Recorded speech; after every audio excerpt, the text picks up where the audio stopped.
भगवान श्री कृष्ण ने इंद्र के पूजन करने का विरोध क्यों किया? बोले इंद्र को अभिमान आ चुका था, और जब प्राणी को अभिमान हो जाता है तो भगवान को बिल्कुल भी अच्छा नहीं लगता। और तो और यदि अपने निजी घर परिकर के लोगों को भी अब अभिमान आने लग जाता है तो भगवान को अच्छा नहीं लगता। क्योंकि भक्ति में यदि आप वास्तविक भक्ति भगवान की पाना चाहते हैं तो 6 चीजों को आपको छोड़ना ही पड़ेगा, तभी भगवान की भक्ति प्राप्त होगी। बोले महाराज बताइए कौन सी वो 6 चीजें हैं? बोले जाति विद्या महत्वम चा रूप यौवन एवचा। भगवान को प्रिय बनने के लिए सबसे पहले जाति का अभिमान तोड़ना पड़ेगा, मैं बहुत उच्च जाति का हूं। विद्या, दूसरा बोले विद्या, विद्या का अभिमान छोड़ना पड़ेगा, मैं बहुत पढ़ा लिखा हूं, बहुत विद्वान हूं। जो लोग अपने आप को समझते हैं बहुत पढ़े लिखे हैं, बहुत इंटेलिजेंट, बहुत बुद्धिमान हैं, तो इसका भी अभिमान छोड़ना पड़ेगा, अकिंचन बनना पड़ेगा। महत्वम, समाज में बड़ी प्रतिष्ठा है हमारी, सारे समाज में बड़ा हमारा यश है, यदि इसका भी अभिमान है मन में तो भी भगवान की प्राप्ति होने वाली नहीं है। तो जाति विद्या महत्वम चा रूप यौवन एवचा। किसी को अपनी सुंदरता का बड़ा अभिमान होता है, बोलो राधे राधे, हम बहुत सुंदर हैं, परंतु आज तक इतिहास में कोई एक प्रमाण दीजिए कि किसी सुंदर व्यक्ति को भगवान मिले हों। अरे सबरी कैसी थी? अंगम गलितम पलितम मुंडम, अर्थात पूरे दांत भी नहीं थे, लेकिन भगवान श्री राम ने उसे क्या कहा? अरी गजगामिनी। अब बताइए कोई 90 वर्ष की बुढ़िया को गजगामिनी कहेगा? भगवान बाहर का नहीं देखते, भगवान एक्सरा करते हैं, अंदर का भाव देखते हैं कैसा है। रूप यौवन एवचा, अपने जवानी का अभिमान न किया जाए। यतनेन परित्याज्य, इसे प्रयत्न करके त्याग कर देना चाहिए, नहीं तो भक्ति में ये कंटक बन जाते हैं। पंचैते भक्ति कंटका। अब यहाँ पर प्रश्न उठता है कि एक चीज पर जरूर अभिमान करना चाहिए, खूब करना चाहिए। अब आप कहेंगे महाराज अभी तो आप समझा रहे कि अभिमान नहीं करना चाहिए, अब फिर से पलट गए बात से, बोले अभिमान करना चाहिए। बोले सुनो तो, किसका अभिमान करना चाहिए?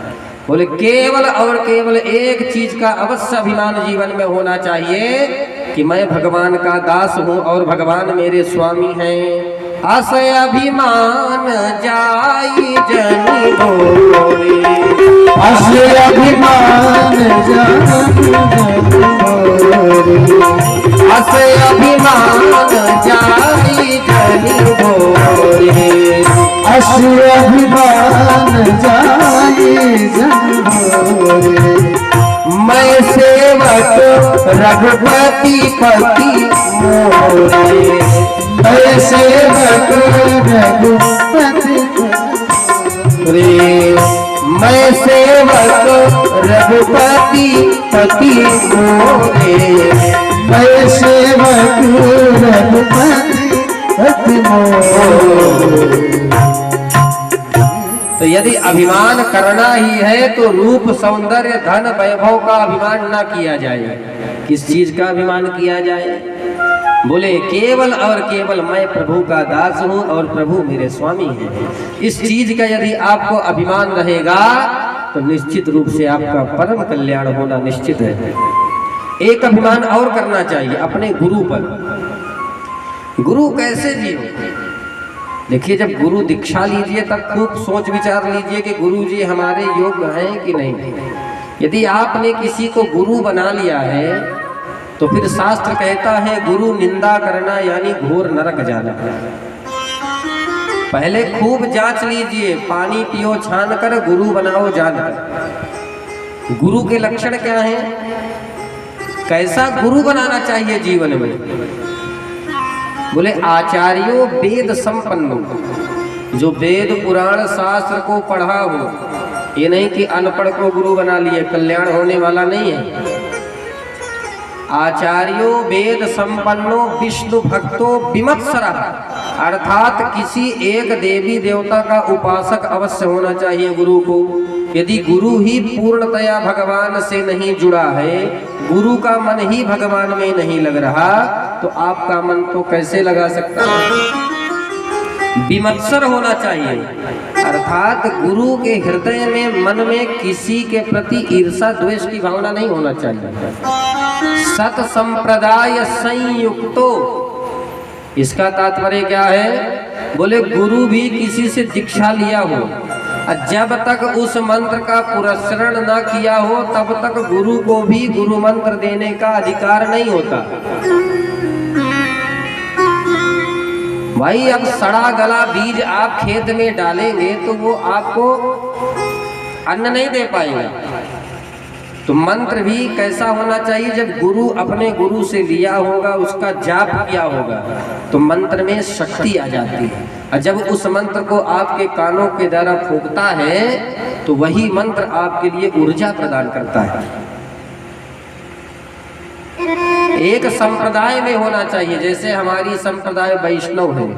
वैष्णव की संप्रदाय की पहचान क्या है? बोले गले में तुलसी की कंठी, मस्तक पर ऊर्ध्वपुंड तिलक। जो शैव होते हैं भोले बाबा के संप्रदाय के, गले में रुद्राक्ष और मस्तक पर भस्म लगाते हैं। जो शाक्त होते हैं देवी के संप्रदाय के, वो भी देवी के अनुरूप ही अपना स्वरूप बनाते हैं। भक्ति में आपने देखा होगा जो तांत्रिक रहते हैं वो भूत प्रेत जैसा ही उनका स्वभाव, और धीरे धीरे उनका जो है शरीर का स्वरूप वैसा ही दिखने लगता है। यदि कोई भगवान का भक्त है तो उसका स्वरूप भी वैसे ही धीरे धीरे होने लगता है। तो यदि अभिमान करना है तो गुरु का भी अभिमान करना चाहिए कि मेरे गुरु बहुत श्रेष्ठ हैं, बहुत भजनानंदी है। लेकिन एक शर्त होती है कि मंत्र कच्चा ना हो, मंत्र भुना ना हो और मंत्र घुना ना हो। इसका तात्पर्य क्या होता है? यदि गुरु ही उस मंत्र को ना जपा हो और आपको गुरु मंत्र दे देगा तो वो कच्चा मंत्र है। भाई गुरु ही जब मंत्र को नहीं जपा तो वो मंत्र आपका कल्याण कैसे कर सकता है? तो मंत्र कच्चा ना हो। दूसरा बोले मंत्र घुना ना हो। घुना अर्थात जब घुन लग जाता है किसी बीज में, उसको यदि आप खेत में बोते हैं तो वह बीज नहीं होता। तो गुरु के मन में लोभ लालच ना हो कि चेला तो मालदार है भाई, इसको चेला बना लिया जाए, इससे खूब धन लिया जाए। यदि गुरु के मन में ये आ गया तो मंत्र का प्रभाव नष्ट हो जाता है। अब मंत्र भुना ना हो, अर्थात चना जैसे भुनते हैं। तो यदि गुरु के मन में ये आ गया कि ये तो मेरा चेला बनने योग्य था ही, इसको मैं गलत कर दिया मंत्र दे करके, उसमें भी ना तो गुरु का कल्याण होगा ना तो चेले का। जो गुरु अपने चेले अपने शिष्य के विषय में उसके कल्याण की भावना नहीं रखते, केवल और केवल कहते हैं कि बस गलिन गलिन गुरुवर फिरे, हमसे दीक्षा लेओ, नरक पड़ो चाहे स्वर्ग में, हमें धोती कुर्ता देओ। जो ये वाले गुरु यदि आपके मिल गए तो निश्चित रूप से आपका कल्याण नहीं कर सकते। कैसे गुरु होना चाहिए? हरई शिष्य धन शोक न हरई, सो गुरु घोर नरक मह परई। जो गुरु अपने शिष्य का केवल धन लेता है परंतु शिष्य के बारे में कल्याण का मार्ग नहीं खोजता, अपने शिष्य के कल्याण के बारे में विचार नहीं करता, तो सावधान, वो गुरु भी नरक जाता है। हरई शिष्य धन शोक न हरई, हरई शिष्य शोक न हरई, सो गुरु घोर नरक मह परई। सो गुरु नरक मह परई।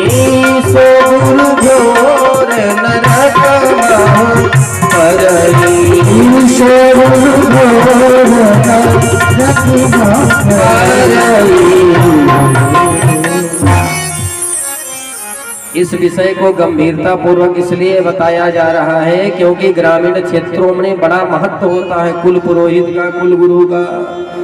अब इतना तो आप कर लिए, परंतु गुरु दीक्षा लेने के बाद यदि आप गुरु की बुराई करने लगे, गुरु से द्वेष करने लगे तो सावधान, आपका सारा पुण्य नष्ट हो जाएगा।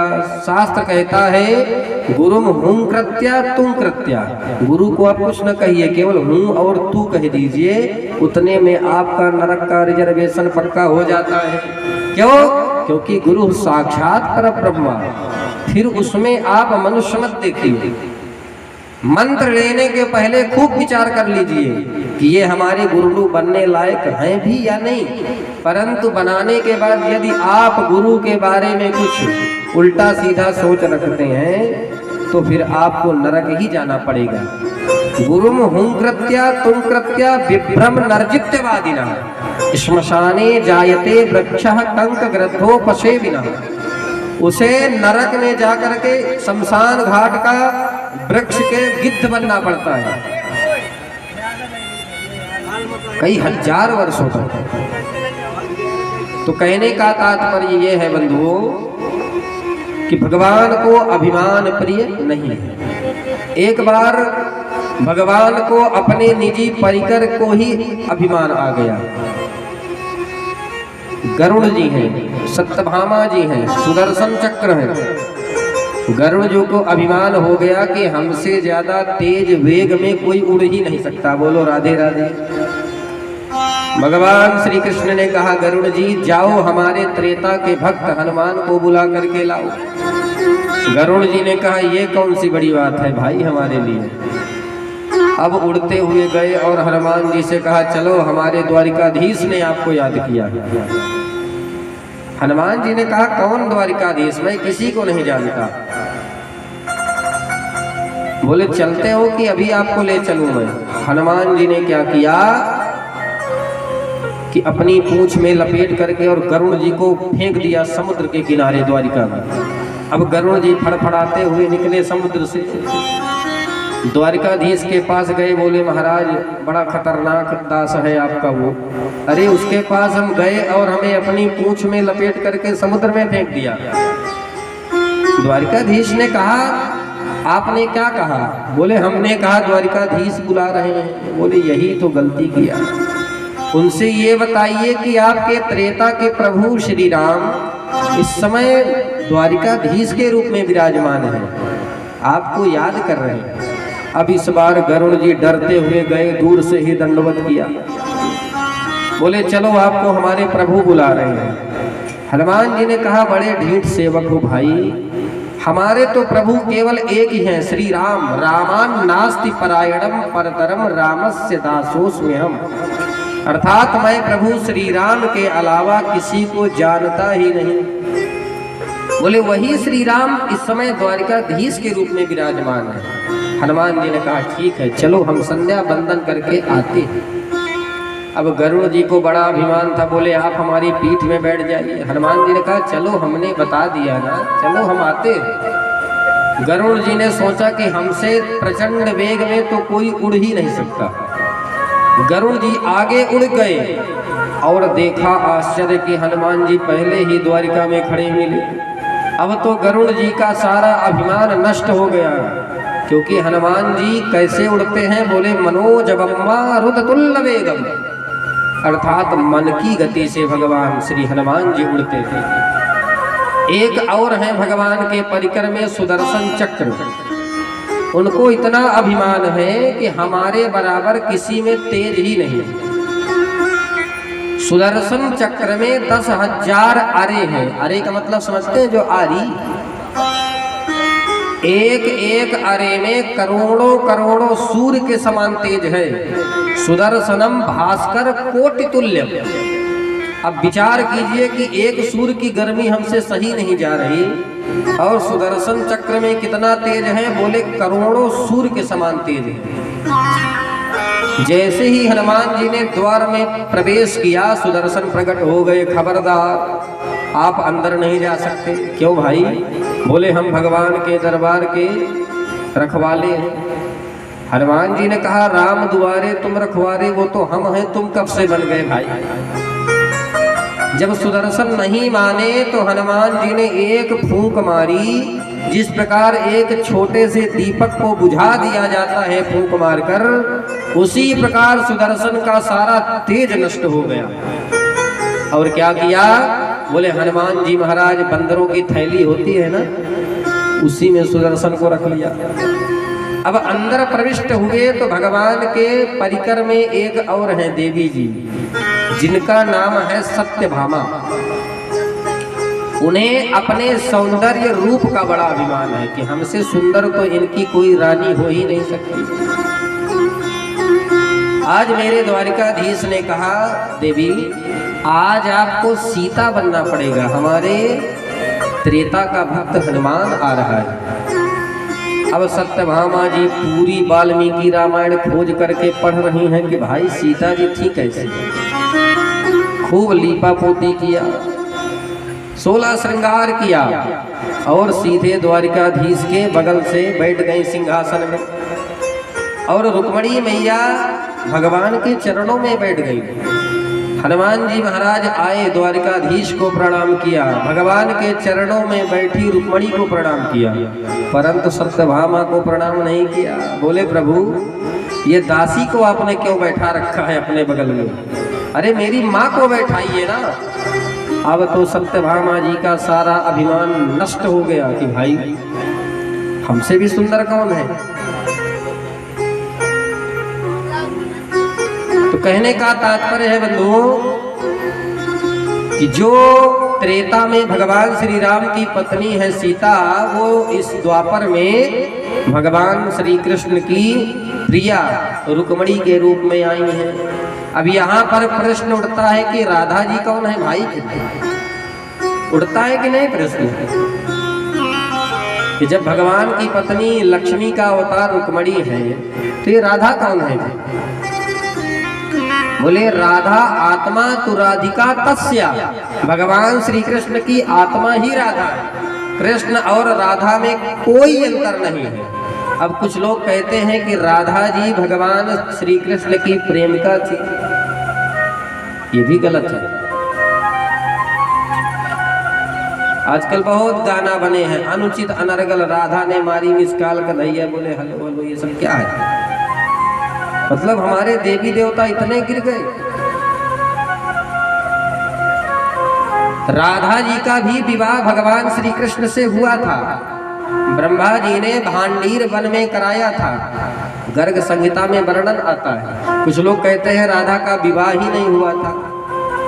एक बार पढ़िए, भांडीर वन में स्वयं ब्रह्मा जी ने राधा का विवाह करवाया था 5 वर्ष की अवस्था में। तो राधा कौन है, बोले आत्मा तु राधिका तस्या एक ज्योतिर्भवद्वेधा राधा माधव रूपकम, अर्थात एक ही ज्योति के 2 स्वरूप हैं। और रुक्मणी जी कौन है, बोले लक्ष्मी और सीता का अवतार है रुक्मणी जी।